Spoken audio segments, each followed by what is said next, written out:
Okay, now that you've predicted what would happen, we're going to read chapter 23. Save the sandwiches, said Gloria Dumped, yelled to me. Save the punch! I got my dog pictures, screamed Sweetie Pie. She went running around, tearing them off the trees and the chairs. Don't worry, she kept shouting. I got them! I grabbed the platter of egg salad sandwiches, and the preacher grabbed the punch, and we ran into the kitchen with them. And when I ran back outside, I saw that Amanda had hold of Miss Franny Block and was helping her to the house. Miss Franny was so teetery in her high heels that the rain would have knocked her right over if Amanda hadn't held on to her. I grabbed Gloria Dump's arm. It's all right, she said. She put her hand on my arm and held me tight. I looked around the garden before we left. All the crepe paper was melted and the candles were out. And then I saw Otis. He was standing there by his jar of pickles, looking down at his feet. Otis, I hollered, looking at him over the rain. Come on, we're going inside. When we got to the kitchen, Amanda and Miss Franny were laughing and shaking themselves like dogs. You know how you do that when you get wet. What a downpour, said Miss Franny. Wasn't that something? That came right out of nowhere, said the preacher. Woo-wee, said Gloria. Donk, squawked Gertrude. I looked at her. She was sitting on the kitchen table, and the thunder was really booming and crackling. Oh no, I said, looking around the kitchen. Don't worry, said Sweetie Pie. I saved them dog pictures. I got them right here, and she waved around her wad of magazine pages. Where's Winn Dixie? I shouted.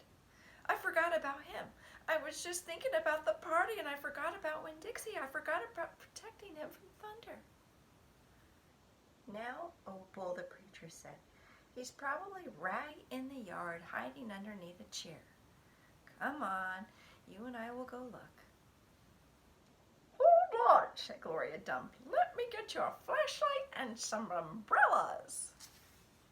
But I didn't want to wait. I went running out in the yard, and I looked under the chairs and all around the bushes and the trees, and I called his name real loud. I felt like crying. It was my fault. I was supposed to hold on to him, and I forgot. Opal, I heard the preacher call. I looked up, and he was standing on the porch with Gloria, and Dunlap and Stevie Dewberry were standing there too. Your guests are here, said the preacher. I don't care, I hollered. Come on here, Gloria Dump said, and her voice all hard and serious. She'd shown her flashlight out at me. I walked up the porch, and she handed me the flashlight.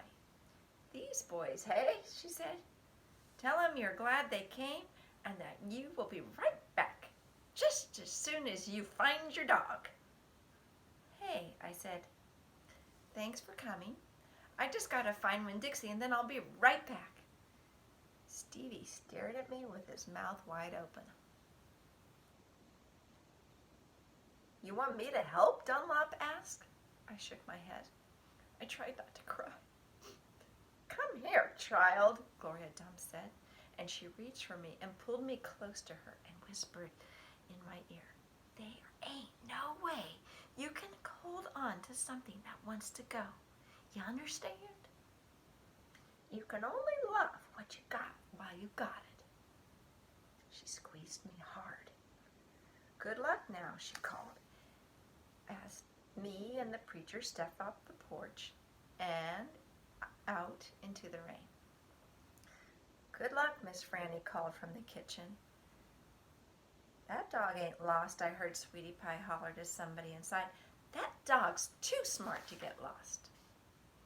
I turned around and looked back, and the last thing I saw was the porch light shining on Dewberry's bald head. It made me sad, him standing on Gloria's porch, his bald head glowing, and Dunlop saw me looking, and he raised up his hand and waved to me. I didn't wave back. So now, thunder's happening, and she can't find Winn Dixie. What do you think's going to happen? Chapter 24. Me and the preacher started walking and calling Winn Dixie's name. I was glad it was raining so hard because it made it easy for me to cry. And I cried and I cried and cried the whole time I was calling for Winn Dixie. Winn Dixie! I screamed. Winn Dixie! The preacher shouted. And then he whistled out long, but Winn Dixie didn't show up. We walked all through downtown. We walked past the Dewberry's house and the Herman W. Block Memorial Library and Sweetie Pie's Yellow House and Gertrude's Pets. We walked out to the Friendly Corners Trailer Park, and underneath our trailer, we walked all the way to the Open Arms Baptist Church of Naomi. We walked past the railroad tracks and right down Highway 50. Cars were rushing past us and their taillights glowed red like mean eyes staring at us. Daddy, I said, what if he's got run over? Opal, said the preacher, we can't worry about what might have happened. All we can do is keep looking.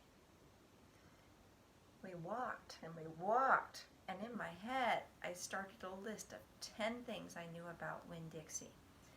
10 things I could write on big old posters and put up around the neighborhood. Things that would help people look for him. Number 1 was that he had a pathological fear of thunderstorms. Number 2 was that he liked to smile using all his teeth. Number 3, that he could run fast. Number 4 was that he snored.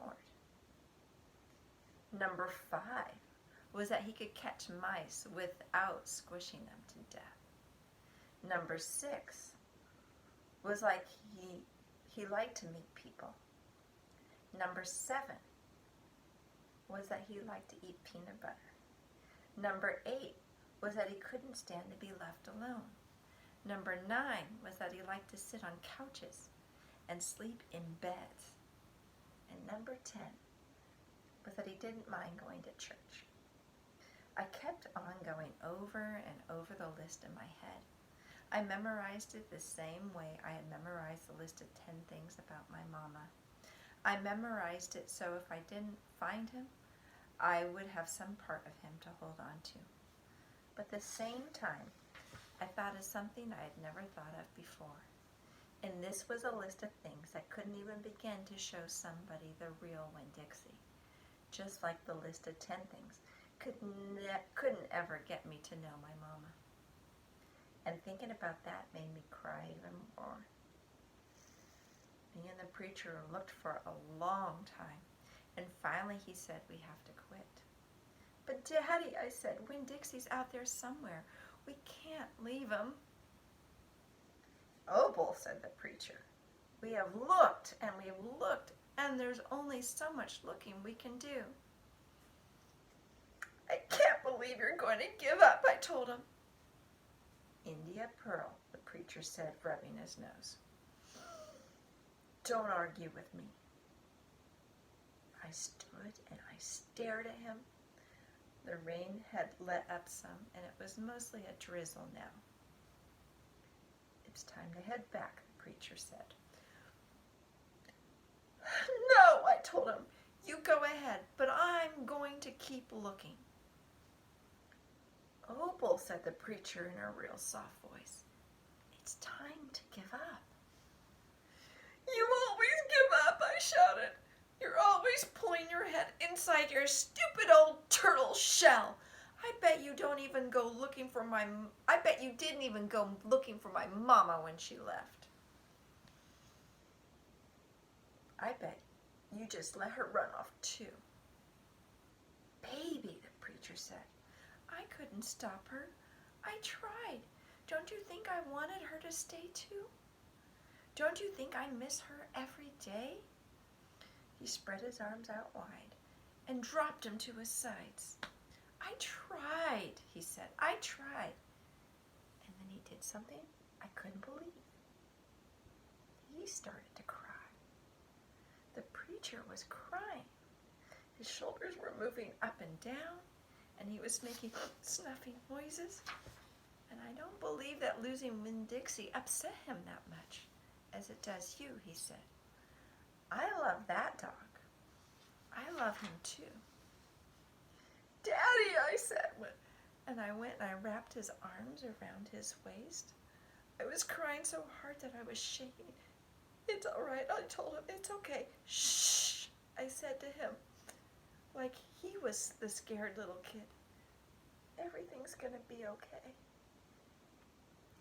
We stood there hugging and rocking back and forth, and after a while the preacher stopped shaking, and I still held on to him. And I finally got the nerve to ask the question I wanted to ask. Do you think she's ever coming back? I whispered. No, the preacher said. No, I do not. I've hoped and I've prayed and I've dreamed about it for years, but I don't think she's ever coming back. Gloria says that you can't hold on to everything and that you can only love what you've got while you've got it.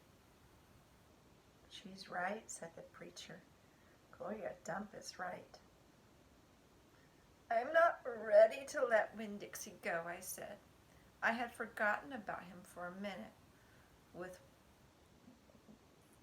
thinking about my mama. We'll keep looking, said the preacher. The two of us will keep looking for him. But you know what?